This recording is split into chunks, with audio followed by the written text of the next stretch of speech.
प्रधानमंत्री मोदी का कई बिहार 2 दिवसीय दौरे पर आ रहे हैं और प्रधानमंत्री के 2 दिवसीय दौरे को लेकर महागठबंधन ने भी सवाल खड़े कर दिए हैं और साथ ही साथ कहिए कि मांग भी रख दी है। क्या कुछ कह रहे हैं महागठबंधन के नेता, पहले आपको वो सुनाते हैं।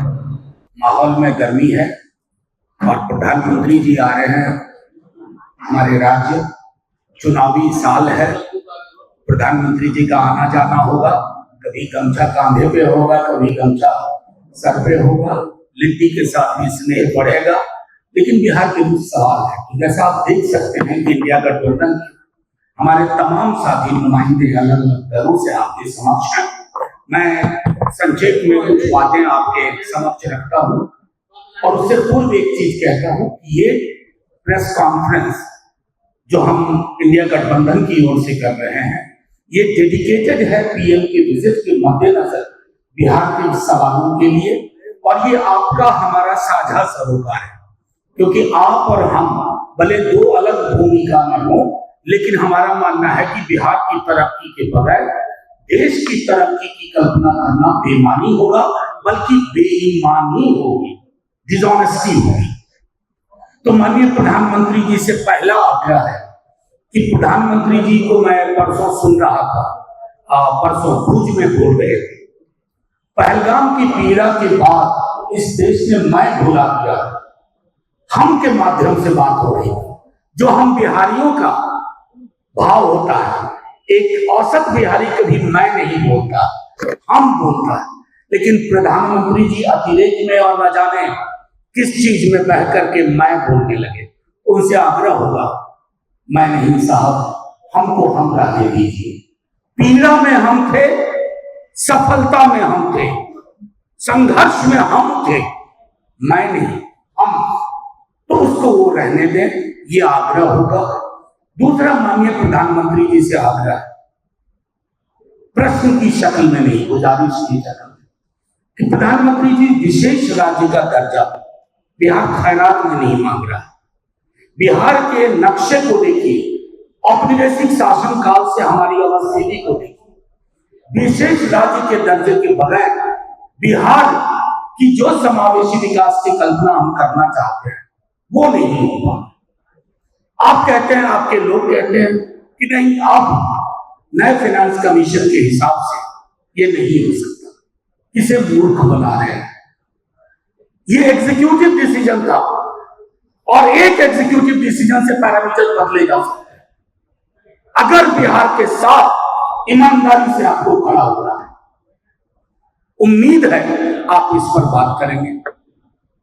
तीसरी चीज, माननीय प्रधानमंत्री जी, महागठबंधन जब तेजस्वी जी के नेतृत्व में सरकार में शामिल था तो जातिगत सर्वेक्षण हुआ, उसके आधार पर आरक्षण का दायरा बढ़ा। प्रॉक्सी तरीके से किसने कहां कोर्ट में क्या अवरोध उत्पन्न किए, सब आपके हाथ में है। और जो बढ़े हुए आरक्षण का दायरा, उसको विवाद से बचाइए। रिलक्टेंटली ही सही, डगमगाते हुए सही, आज आप रास्ते पे आए। ऑपरेशन सिंदूर से पूर्व आपने कहा कि जातिगत जनगणना होगी। नेता प्रतिपक्ष बार बार कह रहे हैं, तेजस्वी जी हम अलर्ट मोड पे हैं, टाइमलाइन बताइए, क्योंकि बहुत सारी चीजें इससे जुड़ी हुई है। वुमेन रिजर्वेशन जुड़ा है, रिजर्वेशन विद इन रिजर्वेशन जुड़ा है, सेंसस के साथ डिलिमिटेशन है, और डिलिमिटेशन के बाद आनुपातिक प्रतिनिधित्व बढ़ने की बात है, आरक्षण का दायरा बढ़ने की बात है, और निजी क्षेत्रों में आरक्षण की बात है।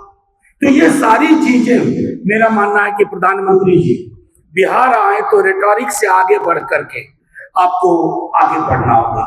एक आखिरी चीज कह करके मैं फिर अपने बाकी साथियों को सौंपूंगा, सब लोग संक्षेप में आपके समक्ष रखेंगे। बिहार को ईर्ष्या किसी राज्य से नहीं है, बिहार को पीड़ा है। बिहार गुजरात की तरह बनना चाहता आर्थिक रूप से, हालांकि बहुत सारी और मसले हैं। बिहार की तरक्की के लिए प्रधानमंत्री जी को वही नजर चाहिए जिस नजर से गुजरात को आज तक एड्रेस किया गया। ये नहीं होगा प्रधानमंत्री जी कि निवेश गुजरात में, पूंजी गुजरात में, और श्रम शक्ति जनसाधारण से श्रमिक जाए बिहार। तमाम आपदा को झेले। प्रधानमंत्री जी बिहार इस साइकिल को बदलना चाहता है, इसको दुरुस्त करना चाहता है। और हाँ, आज जब प्रधानमंत्री जी आप रोड शो से निकलेंगे तो संभवतः जो मुझे जानकारी है उसी सड़क से निकलेंगे जहां गोलियां लहराई गई। प्रधानमंत्री जी बस गुजर जाने के गुजर मत जाइएगा, थोड़ा ठहर जाइएगा और सोचिएगा बिहार की गवर्नेंस क्या है, कौन चलाना है बिहार को। बिहार ना ऑटो पायलट मोड में है ना पायलट है और टर्बुलेंस बहुत है। तो प्रधानमंत्री जी चुनावी साल है, लेकिन बिहार चुनाव तक ही अपने अस्तित्व को नहीं देखता है। इस बात को ध्यान में रखते हुए बिहार में सौहार्द कैसे बरकरार रहे, जो मैंने पहले कहा कि बिहार हम की भावना से समझता है। इस हम को भय और नफरत की आग में मत झोंकिएगा। हम बहुत भुगत चुके हैं। आपसे यह आग्रह होगा, अब मैं आग्रह करूंगा हमारे कांग्रेस के साथी राकेश जी से, सब लोग संक्षेप में अपनी अपनी बात अपने आप को आदरणीय मनोज झा से संपर्क करते हुए संक्षिप्त में मैं छोटा सवाल करता हूँ, क्योंकि बिहार की चिंता हमें भी है, आपको भी है, कभी कभी नीतीश जी को भी होती थी। बिहार आएंगे तो बिहार के विकास को हो सकता है मोदी जी भी आंसू है। मैं इसलिए इस बात को कह रहा हूँ कि आज से 4 दिन पहले शासी परिषद का बैठक दिल्ली में हुआ। उससे पहले बिहार सरकार की ओर से बिहार सरकार के मंत्री ने नीति आयोग को पत्र लिखा कि बिहार केंद्रीय योजना में बिहार का अंशदान मात्र 10% रखा जाए, 90% केंद्र सरकार दे। चूंकि पहले भी 75% से लेकर 90% तक अंशदान भारत सरकार देती थी, लेकिन वर्तमान सरकार ने 60-40 कर दिया है। अब कई योजनाओं में जिसके कारण 21 विभाग जो भारत सरकार से सीधा संपर्क रखता है उसका कार्य अधूरा है। अगर आप 90% अंशदान नहीं देते हैं तो बिहार अपने विकास का अल्पकालीन, मध्यकालीन और दीर्घकालीन लक्ष्य को पूरा नहीं करेगा। ये पत्र लिखे, लेकिन मुख्यमंत्री जी पत्र तो लिखे, दिल्ली में जाकर उस बैठक में नहीं गए। क्या मतलब है? तो पीएम से आपको डर लगता है? ठीक है, आप वहां गए, एनडीए के बैठक में शामिल हुए, विकास की बैठक से आप मिल रहे। चलिए, प्रधानमंत्री जी आ रहे हैं, आपकी मुलाकात होगी। आप प्रधानमंत्री से यही बात सीधा कह दीजिए कि अगर आप 90% अंशदान नहीं देते हैं तो बिहार का विकास रुक जाएगा। अगर नहीं देते हैं तो नीतीश कुमार जी आप क्या करेंगे? आप जानते हैं कि आपने विशेष राशि दर्जे की मांग को छोड़ दिया है, विशेष पैकेज को छोड़ दिया है। फिर बिहार विकास कैसे करेगा? क्योंकि बिहार के विनाश में एक प्रबल इंजन बड़ा कारण है।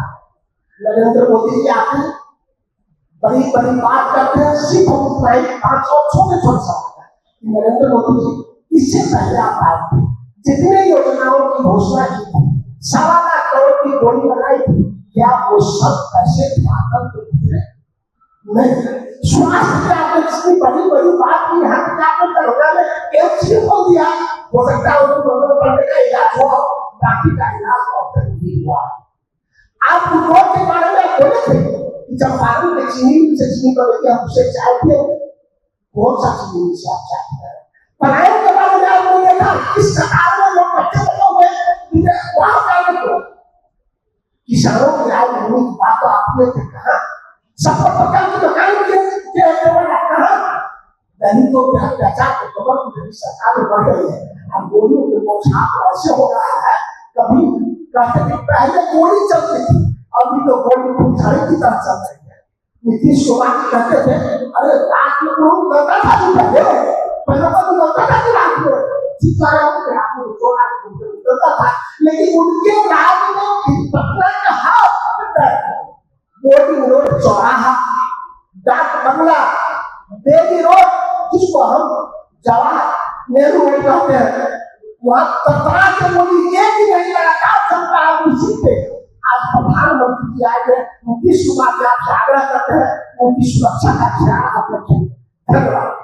तो जैसा कि आपने साफ तरीके से महागठबंधन के नेताओं की बात सुनी होगी, वो प्रधानमंत्री मोदी के 2 दिवसीय दौरे को लेकर, उनके सिक्योरिटी को लेकर सवाल खड़े कर रहे हैं कि नीतीश कुमार उनके सिक्योरिटी का क्या ख्याल रखे हैं, क्योंकि प्रधानमंत्री मोदी का जो रोड शो होना है पटना में, उसी रास्ते से होना है जहां पर कुछ दिन पहले कहिए कि आपराधिक घटनाएं घटी थी। और वहीं सवाल खड़े कर रहे हैं कि प्रधानमंत्री मोदी जो पिछले दौरे पर आए थे और जो योजनाओं की बातें कहे थे, वो योजनाएं हैं जो कहिए कि जमीन पर नहीं दिख रही है। तो क्या इस बार भी अब प्रधानमंत्री मोदी के जो दौरे हैं, बिहार के जो 2 दिवसीय दौरे हैं, उस दौरे में उसी तरह का दृश्य देखने को मिलेगा? फिलहाल इस खबर में इतना ही। इस वीडियो की प्रतिक्रिया आप हमें कमेंट में जरूर दीजिएगा और ऐसे ही तमाम खबरों से जुड़े रहने के लिए देखते रहें आर्यन खबर।